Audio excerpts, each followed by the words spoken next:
welcome to my reading vlog for the Get A Clue Readathon.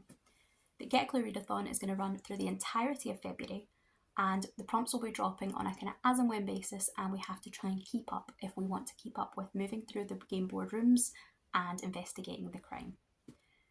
Now, this month is also Polarathon, which is JD Ray Reid's Polar Fantasy Reading Challenge.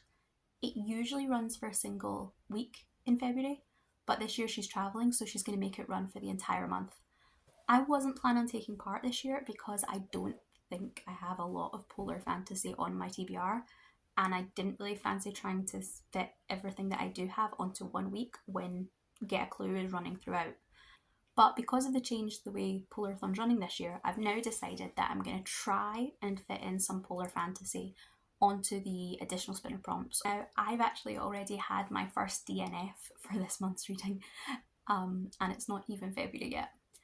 I had planned to read The Gay Teen's Guide to Defeating a Siren for the Buzzwordathon challenges this month, and while I was waiting for Get A Clue to drop, I needed something to read, and I thought that was a great place to start. I ended up DNFing this within a chapter or two. I'm sure it's not a bad book, but it was very teen and very voicey, and it just wasn't clicking for me. So I've decided to drop it. That does leave me with the 2 Buzzwordathon prompts to find, but I'm pretty sure I'll find a skyline relatively easily. And although waterword in the title is a bit harder, I do have some things floating about in the back of my head, and I'm just really hoping that something will fall into place as the Get A Clue prompts drop.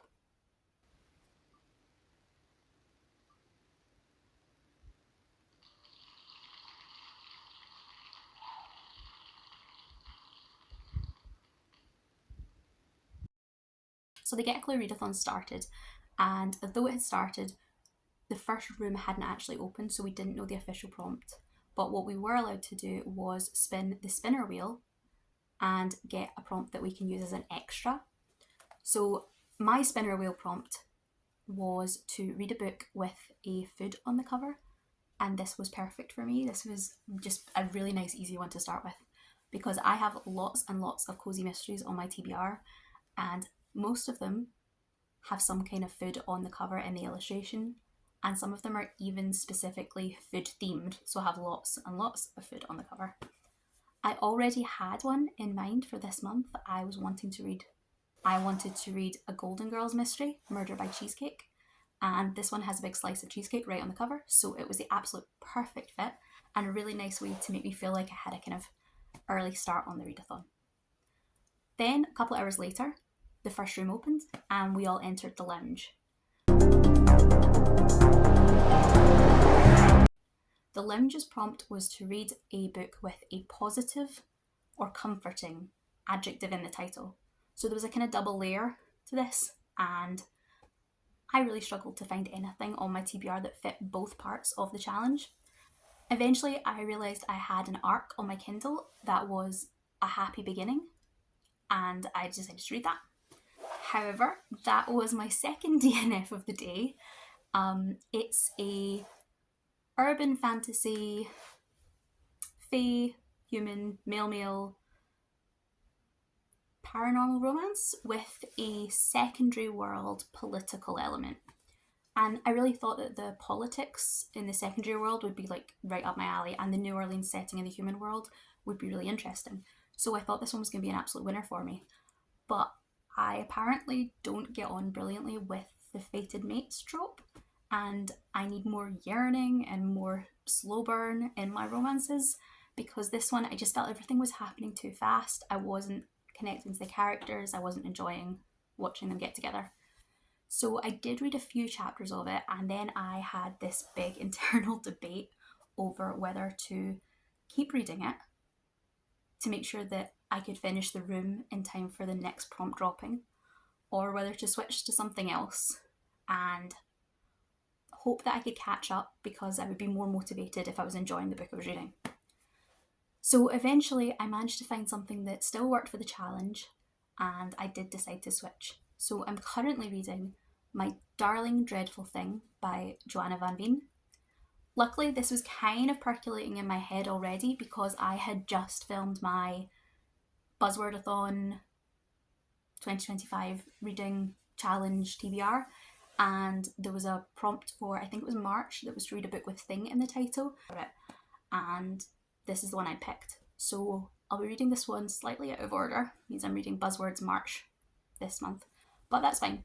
And this is a sapphic historical horror that is set in the Netherlands. I'm going to work on reading My Darling Dreadful Thing and then go back to Murder by Cheesecake, and I will let you know when the next room prompt drops.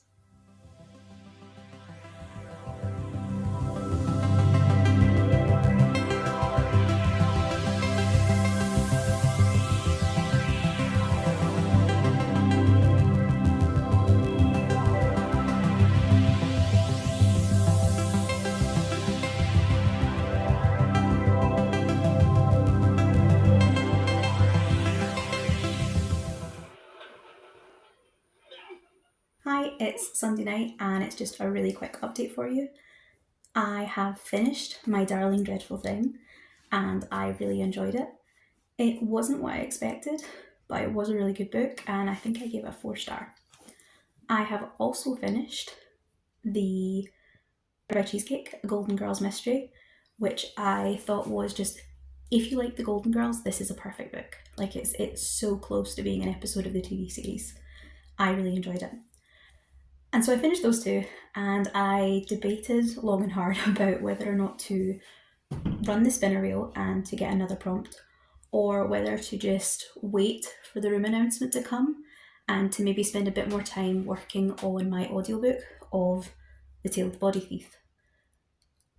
I eventually decided to spin the spinner wheel, and so of course 10 minutes later the video went up and the room announcement happened and we got another prompt.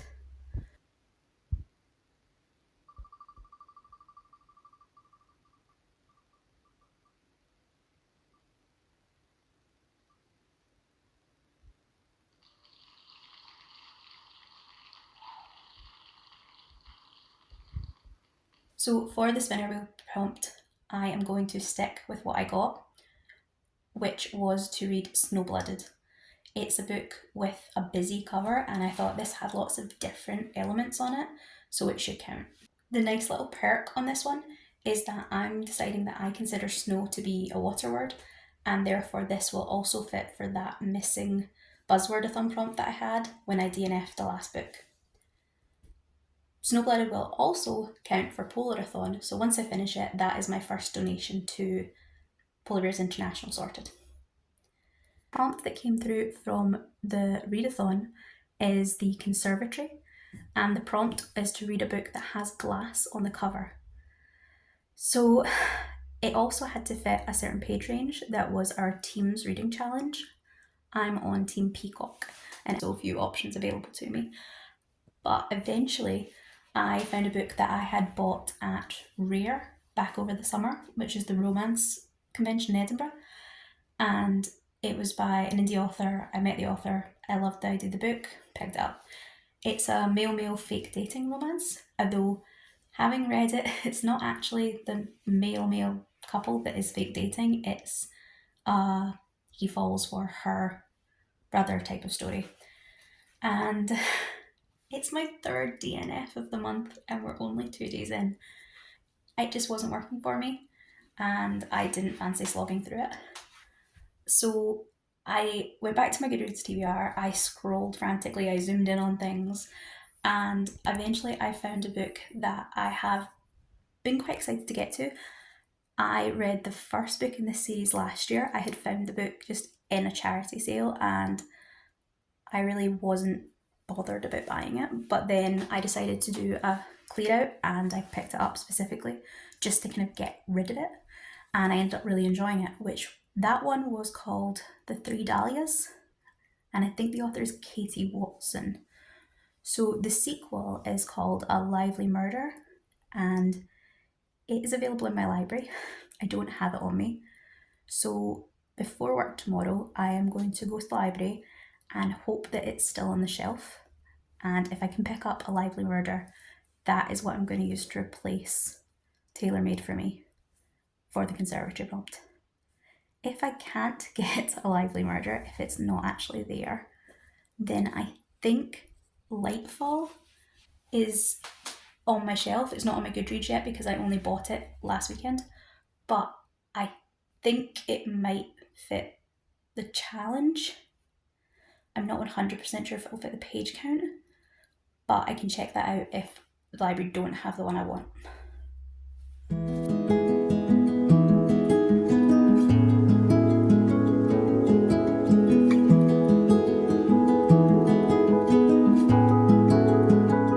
It's been a couple of days since I last filmed anything, and that's because my cat's been really unwell and I've just not been in the mood to set up a camera or to talk about what I've been doing. I've still been reading, but maybe not as quickly. But she is booked in for some blood tests on Monday, so I'm really hoping that everything's going to turn out fine and we can get back to the usual. I did make it into the library before work and I picked up that book I had been talking about. So I'm going to switch over from Tailor Made for Me to A Very Lively Murder, which is the second book in Katie Watson's Three Dahlias series. I really enjoyed that book. I enjoyed the first one and I've enjoyed the second one just as much. The premise of the stories are that we have a series of novels that were written by a Golden Age crime writer in the past, Lettice Davenport, and she's created a character that's like a young and peppy Miss Marple called Dahlia Lively. Then we have three actresses that have played Dahlia over the years. Rosalind, who's an older woman, played Dahlia in the original movies. Carol, who's in her middle age, played Dahlia in a long-running TV series. And Posey, who is an up-and-coming starlet with a checkered past, is going to be playing Dahlia in a new Hollywood blockbuster movie. The three women have been called to Lettice Davenport's family home by her nephew who runs the deceased writer's estate. Together with the production company, they want the girls to be involved in this big convention that's happening there to try and promote the movie and downplay rumours of a curse on the production. Of course, there's a typical Golden Age crime style murder where someone collapses over the dinner table, and the women work together to try and solve the mystery while also finding out who's been trying to blackmail them. In this second book, we cut straight to the film with Posey is in production. Rosalind's also on set playing a minor character, and they have to call Carol to come in and join them when Rosalind starts to receive death threats. As I said, I enjoyed it. I thought it was a really good mystery novel and I love these characters. After I finished that, I went back to what should have been my spinner wheel prompt for a book with a very busy cover. And I was reading Snowblooded, the point of which was it would cover this, it would give me bonus points for blue cover, it would cover my buzzwordathon prompt for water in the title, and it would be something that I could read for Polarathon, set in a kind of Swedish-inspired fantasy world, and I think it's also set during the winter time. But I DNF'd Snowblooded a couple of chapters in. I wasn't enjoying it. I wasn't excited to find out what happened next, although I did think the characters were very interesting. And it's funny because I set a goal for myself that in 2025 I was going to DNF more books. I am the person that I always have to finish things that I start when it comes to shows and books, not when it comes to things that matter. I didn't want it to happen this month. I didn't want it to happen during a competitive readathon where the point is to be picking a book quickly, reading the book and moving on and getting the spinner wheels. I didn't want to be doing here's 3 hours or here's 2 hours and then I'm changing my mind and going back and having to pick something new. But that's where we are. So I have to say the fates were guiding my hand that day in the library, because as well as A Very Lively Murder, they also had the next book in that series, which is 7 Lively Suspects. I grabbed them both and I was thinking just in case, but that's what I'm going to do because 7 Lively Suspects has quite a busy cover. There is a house, there's a marquee, there's some silhouettes of the suspects, there's 3 symbolic dahlias in the front. So I've decided that that counts for me. I will get bonus points for it being a murder mystery. I will get bonus points for it being blue. I'm about 80 pages, I think, away from finishing 7 Lively Suspects. So to be honest, I probably could get that done today. But I have just noticed as I was filming that the new room prompt has dropped. So we're off to the kitchen and I will let you know how this impacts my choices in just a moment.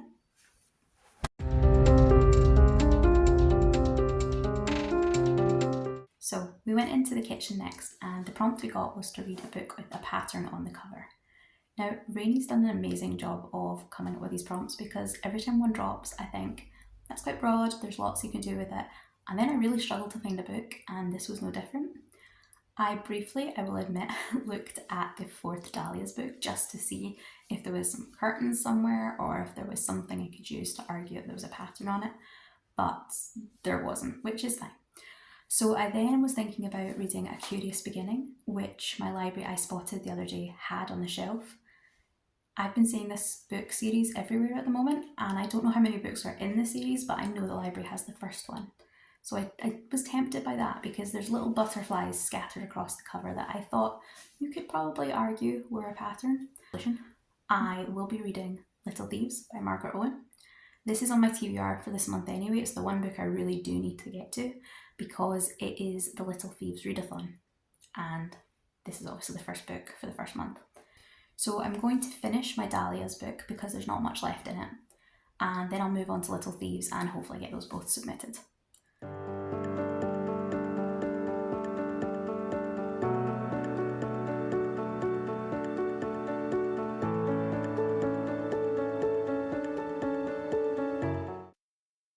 I finished Little Thieves and it was everything I hoped it could be. I love when a reread doesn't disappoint you just because you know how the end is going to turn out. If anything, I enjoyed Little Thieves more the second time around because I already understood the world and I already knew that I was going to become really attached to these characters. I was really, really tempted to just dive straight into Painted Devils, but I'm determined to stick with the read along schedule, so I went to the spinner wheel. The first prompt that the spinner wheel gave me was to read a book in a series, and this was a really easy prompt because I could have read so many books for it. I have dozens and dozens of series on my shelves, and I could probably have got one that had lots of bonuses as well. I could have probably found something for a mystery, a blue cover, maybe even queer. But I decided to play it safe, and I think I've already mentioned that I'm reading The Tale of the Body Thief this month as a sort of audiobook that I'm reading in tiny snippets when I walk to the train station and things like that. So Body Thief is the fourth book in the Vampire Chronicles series, and I said that I didn't mind if I didn't finish it this month. I just wanted to make sure I got to it by the end of March because I really wanted to count for an R Fantasy Bingo prompt square. But if I pick it for this prompt, it'll give me that extra motivation to make sure I finish it and don't set it aside for other, more urgent feeling reads. So I went back to the spinner wheel again, and the prompt I got this time was to read a book that featured a formal affair or event. And don't mind if I do, because I have already ordered the book from the library that I need to fulfill this. A Lively Midwinter Murder is the next book in the Three Dahlias series, and I am getting so much use out of this series, this readathon, I cannot believe it, but it's been perfect because I've finished each one and wanted to read the next one, and it's just marvellous how they've perfectly slotted in. This is the Christmas instalment, and it's set in a Scottish castle where Libby, who is the scriptwriter for the films, is getting married. Or is she? One of the guests throws herself or is pushed out of the castle window while wearing Libby's wedding dress, and Dahlias have to find out what happened so that Libby can decide whether or not to go ahead with the wedding. Time for another spinner wheel prompt, and this time it gave me a book with a competition. For this competition prompt, I had two big contenders. The first was Celestial Monsters by Aidan Thomas. That's the sequel to the Sunbather Trials, which was a 5-star read for me. The second book is Phantasma by Kaylee Smith, which is a gothic New Orleans setting where a sister has to go into a haunted house to win the chance to save her. Both of these books are massively overdue arcs, and I could have went either way on it, but eventually I decided that since Phantasma is one of the host's favourites, it just felt more appropriate to the readathon to do one that was a host's favourite when I had the chance to. So for this prompt, I'm picking Phantasma.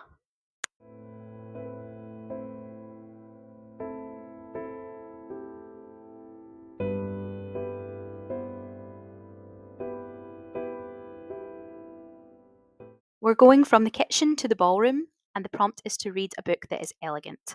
This can either mean that it's elegant in its content in some way, so for example, a Regency book, or it can mean that the book itself is elegant, so something like a special edition or a really attractive cover. I was torn between two books for this. I have Strange Beasts by Susan J. Morris, and I have A Curious Beginning by Deanna Rayborn. Both are historicals, so I think the element aspect could come in the terms of the clothing, the location, that sort of thing, but they also do have very attractive covers. Eventually, I decided that A Curious Beginning pipped it to the post because this one's a library book and it'll let me get it back to the library sooner. So I started two books at the same time. One was for the ballroom prompt and one was just a spinner wheel. And one was a big success and the other wasn't. For the ballroom itself, I read A Curious Beginning by Deanna Rayborn. This is a historical mystery set around about the Victorian period, and the main character is a lepidopterist, so she studies butterflies, and she's prone to going off on these world travelling adventures. But for this book, she's stuck in England because after her aunt dies, she returns home from the funeral and finds that the house has been utterly ransacked. To find out why these people are after her and what they're looking for, she teams up with a taxidermist who has also been previously an adventurer, and the two of them get into kind of wacky scrapes along the way as they try to discover what the big mystery is. The kind of dynamic on the relationship reminds me slightly of the characters from The Mummy. I think Victoria would make a really similar parallel to Evie in that she's no nonsense and she's very much quite analytical and quite science driven. On the back of my copy, it says that this is perfect for fans of the Amelia Peabody series, and having read the first 10 books in that series, I think that's probably a pretty accurate comparison. If you were looking for something slightly more modern to compare it to, then I would say that minus all the magic, this could fit in with something like the Memoirs of Lady Trent, or it could fit somewhere on the spectrum between the coziness of the Emily Wilde books and the slightly more archaeology adventure series, The Raiders of the Arcana. This one fits somewhere in the middle. We do have a little bit more action than Emily Wilde, but maybe not quite as much running about as Empire of the Sun or Tomb of the Sun King. The book I picked for my next spinner wheel prompt was Phantasma by Kaylee Smith. This is an ARC I've had on my Kindle for months, and when I requested it, it didn't have a lot of hype around it. It was relatively unknown, and I thought it sounded interesting, but I will be honest, it was mostly a cover buy or a cover request. In the time between me putting it on my Kindle, it obviously blew up. There's been quite a lot of hype around it, and that just kind of put me off a little bit. I tend to get intimidated when a book is too hyped because then I worry that I won't enjoy it as much because I'm expecting too much from it. But I've been seeing Phantasma on lots of best of the year lists. I think for this Get A Clue Readathon and for next month's Realmathon, it counts as a host favourite. So I was pretty excited to pick it up, and I was sadly disappointed. And I say this so much about romantasy, so again, it's that thing of does it just not work for me as a genre? But if we had focused more on the setting and the concept and the competition, I would have been much more behind this book. But everything took a backseat to the romance, and I wasn't sold on the romance, so the book fell really flat. So I struggled to kind of immerse myself in the book and ultimately ended up DNFing it. Today is the last day before we enter the Weekend of Chaos that runs as part of Get A Clue. It's a 48-hour window where the point is to read as many books as you can, and you get 100 points for each book rather than the page count. This element of the readathon would work best for people who really enjoy short stories. I am not a short story girl. I don't particularly like them, and I don't read that many, but I do have one or two on my list that I might try and pick up. We're not quite due for it yet, and I will be honest, having the DNF on Phantasma has soured me a little, and I don't know what I'm in the mood for. I don't know that I want to run the spinner wheel again and risk getting another book I don't enjoy or that I have to drop. There's been a bit of debate in the Discord about whether we will get a new room prompt just before the weekend, and I'm sort of just on the fence about whether I should just wait for that to come through. I'm going to drop my readathon prompts and I'm going to read Guards by Terry Pratchett. That's the third book in the Discworld Guards subseries, and I said right at the start of the month on my general February TBR that over the next couple of months I would like to read Guards, Men at Arms and Feet of Clay, because I'm going to go see a play of Feet of Clay in June, and I'd kind of like to just refresh my memory of the stories before I go. So I want to read Guards anyway this month, and I know I enjoy it. I've read it multiple times. It's one of my favourite Discworld books, so I'm hoping that'll just like boost me up, make me feel better. We are going to hear back from the vet at some point today about Mab's blood tests. We're going to hear back from that hopefully today. So I think Guards is just the kind of comfort that I maybe want, and then hopefully I'll feel better about what comes next. I'll be able to like fully jump into the second half of the readathon.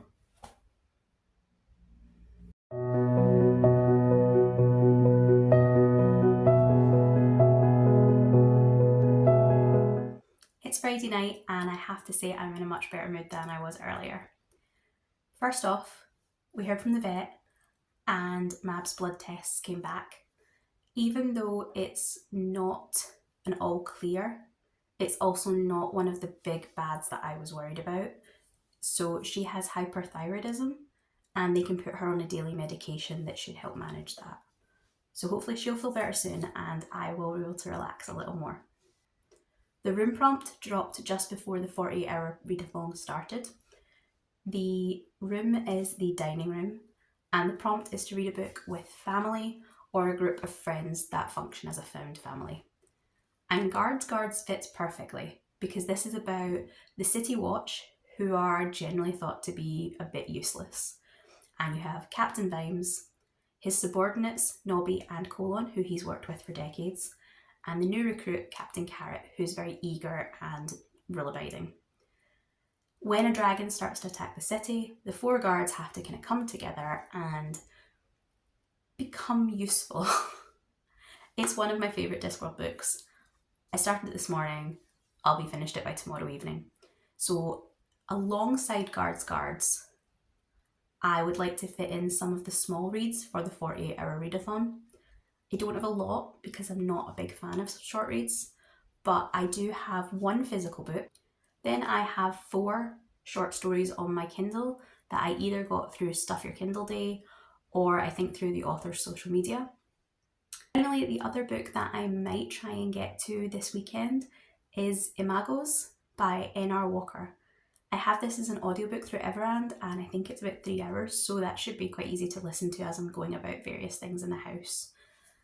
It's a story about a lepidopterist, which is 2 is not a lot, but it is unusual that I've had 2 books with blue covers about lepidopterists in the past week, considering I'd never read a book about one before, all for each other. Since I'm not a huge fan of short stories, I would also like something a little bit longer to dig my teeth into over the next couple of days.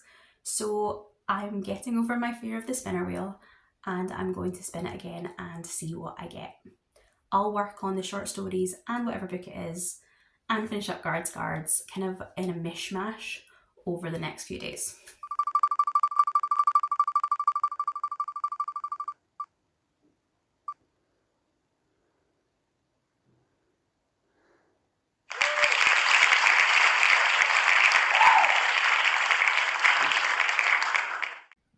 Okay, so socialites. I genuinely don't know that I have anything with socialites on my TBR. Even my not owned TBR, I don't know if I have that sort of thing.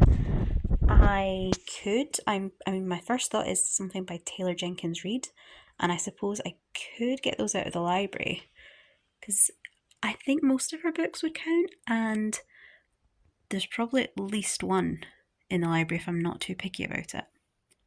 The other option is, now I look here, I could do a classic, because I'm thinking most of the classics would have like socialites and rich people drama. Maybe something like, not Jane Austen because I've read most of the Jane Austens, but what's that one, An Age of Innocence, or One of those kind of Gilded Age ones. That would definitely have socialites and drama. Although we could just go with Regency, because that's rich people drama too, and they're socialites. So if we're doing socialites, if we don't mind doing Regency era, or historical, I guess, then I have been meaning to read this one, The Benevolent Society of Ill-Mannered Ladies by Alison Goodman. That's an option. I don't know if they're rich. I know it's Regency, but I don't actually know if they're rich. A high society amateur detective at the heart of Regency London. So high society, so that's rich people drama. So that one's definitely a maybe. Solid maybe. Okay, so I'll put that there. We are over to the other shelf. And I'm still thinking ideally something with socialites or that kind of high society idea. But it might end up focusing in on the rich folk drama instead, because that might open up some windows. Because I'm thinking, right, that rich people, royalty's definitely rich, and I think this might be a kind of royal poisoner type story. So rich people being poisoned is definitely rich people drama. Dangerous alternative world of 17th century France. The Killer of a King. So that's a maybe as well. Okay.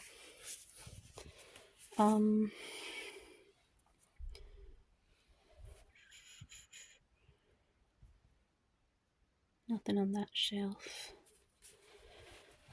I'm trying to go shelves that have quite a lot of books on them so that I have options.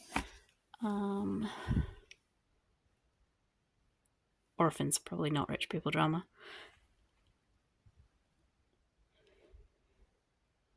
Courting Darkness. I can't remember what that one's about. It might have. It's a spin-off for an assassin series, but I want to reread those books before I start that, so maybe not.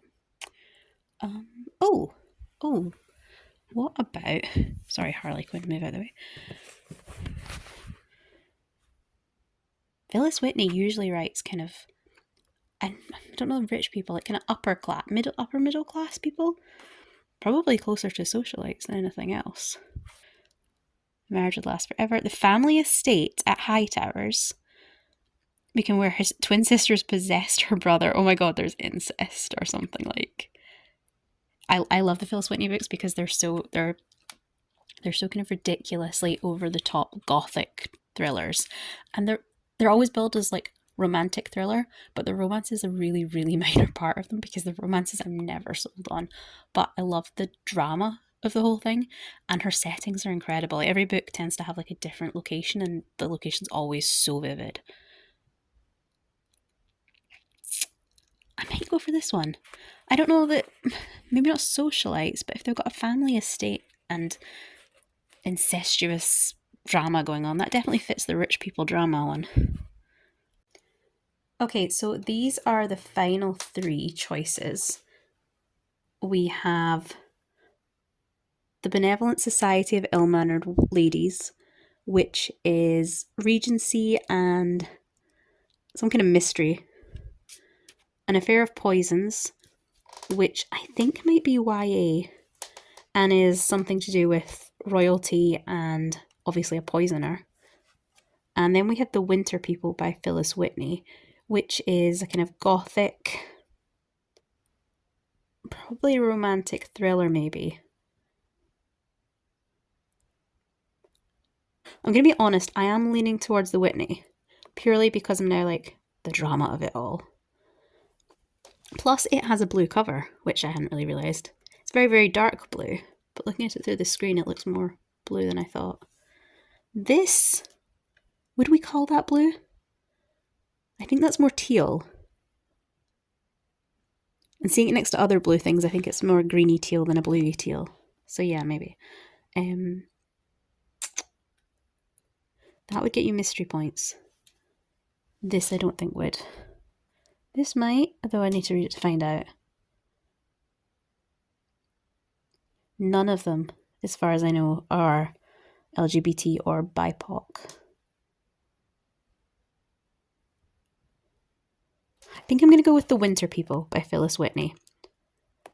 Mostly just because I want to, but also I'm thinking I could use The Winter People as something for Polarathon.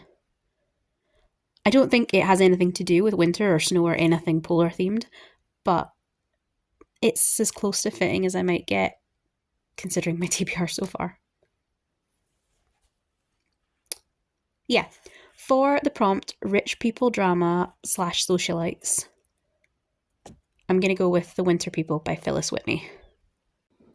So the spinner wheel didn't go brilliantly. I think that was probably the one prompt I knew I would struggle with the most. The protagonist has kind of Norwegian heritage, and the love interest. He's the love interest at the moment. I think he's maybe going to be the villain. Is very like embrace your Norwegian roots and dresses her all in white and snow boots, and they're going to his house that's by the lake and it's winter. So it's got a very chilly vibe. And even though it doesn't count as a polar fantasy, it could definitely fit for one of the snow or chilly vibe prompts that are on that board. So I think this is going to be a really good pick for me, kind of ticking off a few things I want to do this month, and then feeling like I've got a bit more leeway as we go into the next batch of rooms.